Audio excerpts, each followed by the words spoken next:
আপুনি পানী ধুৱাব পাৰিব 1 মাহলৈকে। আপোনালোকে মোৰ হাতত এইটো চাই আছে Realme 16 Pro Plus।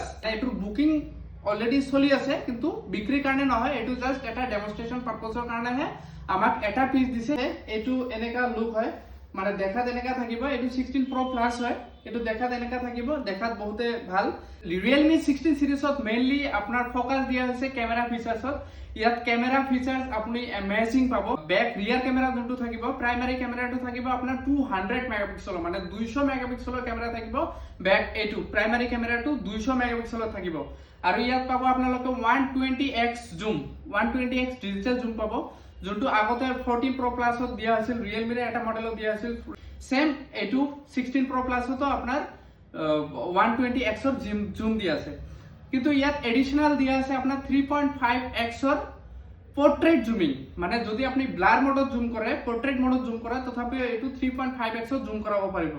আৰু ইয়াত এডিশনাল থাকিব 10x ৰ লং জুমিং, মানে ডিস্টেন্সৰ পৰা জুম কৰিবৰ কাৰণে আপোনাৰ 10x ৰ লং জুমিং থাকিব।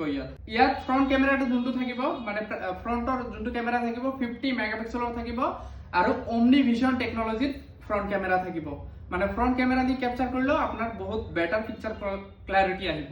যদি আপোনালোকে ভিডিওগ্ৰাফি কৰে 16 Pro Plus দি, তেনেহলে front camera plus back camera দুটা ক্যামেৰাতে আপোনাৰ ভিডিওগ্ৰাফি 4K হ'ব আৰু 60 fps হ'ব, মানে ফ্ৰেম ৰেটটো আপোনাৰ 60 fps থাকিব। 4K আপুনি দুটা ক্যামেৰাতে, মানে ফ্ৰন্ট প্লাস ব্যাক দুটাতে আপুনি 4K ভিডিওগ্ৰাফি কৰিব পাৰিব। ইয়াত IP69 যোনটো সবতকৈ হাইয়েষ্ট ৰেটিং, 69 নহয়, ইয়াত IP69 Pro আছে। মানে IP69 ৰ যোনখিনি ডেপথ ক্যাপাসিটি আছিল ওয়াটাৰৰ, এটো যদি ফ্ৰেশ ওয়াটাৰ হয়, আপুনি পানী ধুৱাব পাৰিব 1 মাহলৈকে। 10 মিটাৰ ডেপথ লৈকে আপুনি মোবাইলটো থৈ দিব পাৰিব, পানীত পেলাই দিব পাৰিব, তথাপিও এইটো ডিভাইস একো নহব। মানে IP ৰেটিংটো ইমান মজবুত, ইমান ষ্ট্ৰং দিয়া আছে ইয়াত।